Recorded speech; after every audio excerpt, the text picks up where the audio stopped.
میں یہ بھی بتا چکا ہوں کہ دھاگا اللہ نے نہیں کہا ہے بلکہ رسی کہا ہے، یعنی کچھ دھاگوں کو اکٹھا کر کے جب رسی بنتی ہے اس کو پکڑنے کی بات ہے۔ اور وہ رسی کل میں نے بتایا تھا آپ کو کہ اس رسی کا جو ایک حصہ ہے اوپر والا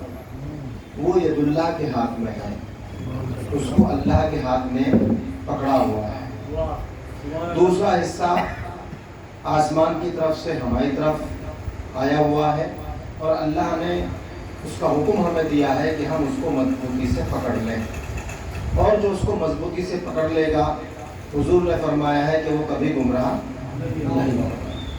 اب گمراہی سے بچنے کے لیے رسول نے جو ہمیں ایک دوا بتائی ہے، وہ دوا کسی میڈیکل پہ نہیں ملتی، یا یوں کہوں کہ مذہبی طور پہ جو میڈیکل ہیں یا عطار کی دکان ہے وہ مدرسے ہیں، حوزے ہیں، کچھ ہمارے صوفیزم کے لوگ بیٹھے ہوئے ہیں، ان کے لیے وہ میڈیکل اور وہ عطار پنسالی کی دکان خانقاہ ہے۔ اب ہم یہ دیکھیں کہ مدرسوں میں، خانقاہوں میں ان دونوں چیزوں کا تذکرہ قرآن میں آیا ہے کہ نہیں؟ وہ رسی جس کے بارے میں اللہ کہہ رہا ہے اور رسول نے بتایا کہ اس کو مضبوطی سے تھام لو، تم کبھی گمراہ نہیں ہوں گے۔ اب وہ رسی ہمیں پہچاننی ہے کہ وہ رسی آخرکار کون ہے، کیا ہے، کس کو ہمیں پکڑنے کا حکم دیا جا رہا ہے۔ ہم اپنے مولویوں سے پوچھتے ہیں، اپنے علماء سے پوچھتے ہیں، تو کوئی یہ کہتا ہے کہ صحابہ کے دامن کو پکڑ لو فلاح کو پہنچ جاؤ گے، کوئی یہ کہتا ہے کہ پیر ولی کے دامن کو پکڑ لو فلاح کو پہنچ جاؤ گے۔ جب ہم ان سے یہ پوچھتے ہیں کہ ولی کے دامن کو پکڑنے کی قرآن میں کوئی آیت زندہ ہے، کوئی آیت گواہی دیتی ہے، تو وہ ایک آیت پیش کرتے ہیں کہ قرآن میں ہے کہ تم جو اللہ کی راہ میں شہید ہو جائے تم ان کو مردہ نہ سمجھو بلکہ وہ زندہ ہے اور تمہیں ان کی زندگی کا شعور نہیں ہے۔ اب اللہ کی راہ میں جو شہید ہو جائے وہ زندہ ہے۔ اب ہمارے کچھ نوجوان اس آیت کے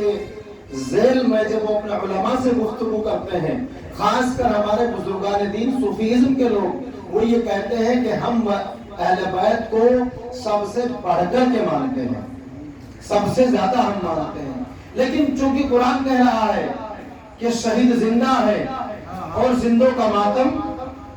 توجہ ہے حضرات کی، زندوں کا ماتم نہیں کیا جاتا، ماتم اس کا کیا جاتا ہے جو مر جاتا ہے۔ مجھے یہ بتاؤ، میں کوئی دلیل آپ کو نہیں دوں گا، یہاں پہ چند بچے ایسے ہیں جو پچھلے سال میں مجھ سے کچھ گفتگو ہوئی اس سلسلے میں ان کی، واقعی ہم بھی مانتے ہیں اس بات کو کہ زندے کا ماتم نہیں ہوتا، لیکن مجھے یہ کہنے سے پہلے، یہ بتانے سے پہلے یہ بھی تو بتا دو، وہ جو اللہ کی راہ میں شہید ہوئے ہیں تو ان کی نماز جنازہ ہوئی یا نہیں ہوئی؟ ان کی تدفین ہوئی کہ نہیں ہوئی؟ ان کی تدفین ہوئی یا نہیں؟ ہم نے تو آج تک یہ دیکھا ہے کہ کبھی کسی زندے کو قبر میں اتارا ہی نہیں جاتا، کبھی کسی زندے کو قبر میں اتارا ہی نہیں جاتا، قبر میں اتارا ہی اس کو جاتا ہے جو ظاہری دنیا سے پردہ کر لیتا ہے اور اصل اپنے رب کے قریب پہنچ جاتا ہے، اس کے بارے میں یہ آیت ہے۔ تو سب سے بڑا زندہ کون ہے؟ سب سے بڑا زندہ کون ہے جو اللہ کی راہ میں شہید ہوا ہو؟ جب ہم نے تاریخ اسلام کو پڑھا، حضرت آدم علیہ نبینا علیہ السلام سے لے کے آج تک اگر انبیاء کی فہرست کو آپ پڑھو گے، دیکھو گے، تو اس میں ایک مظلوم شخصیت ملتی ہے، ایک مظلوم شخصیت، اور اس کا تذکرہ قرآن میں موجود ہے۔ اور ایسے ہی ایک مظلوم شخصیت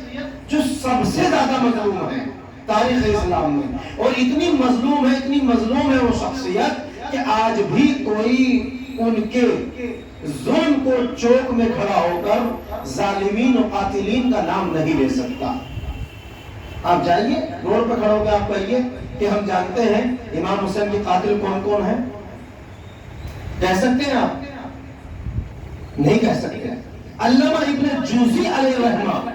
انہوں نے کلیئر کیا ہے، میں یہاں سے زیادہ کچھ نہیں پڑھوں گا، بس اتنا، انہوں نے کلیئر کیا ہے کہ وہ جو یزیدی تھے ان کا عقیدہ کیا تھا اور جو امام کے ساتھ تھے ان کا عقیدہ کیا تھا. تاریخ میں جائیے، علامہ تمیری علیہ الرحمہ نے حیات الحیوان کی 30 جلد کے اندر پورا واقعہ لکھا ہے کربلا کا، اور اس میں لکھا ہے کہ امام کا ساتھ دینے والے شیعہ تھے.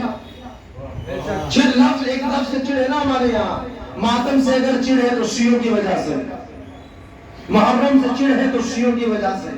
علم نہیں اٹھانا تو شیعوں کی وجہ سے، تعزیہ نہیں دیکھنا تو شیعوں کی وجہ سے. کتنے کام آپ شیعوں کی وجہ سے چھوڑو گے؟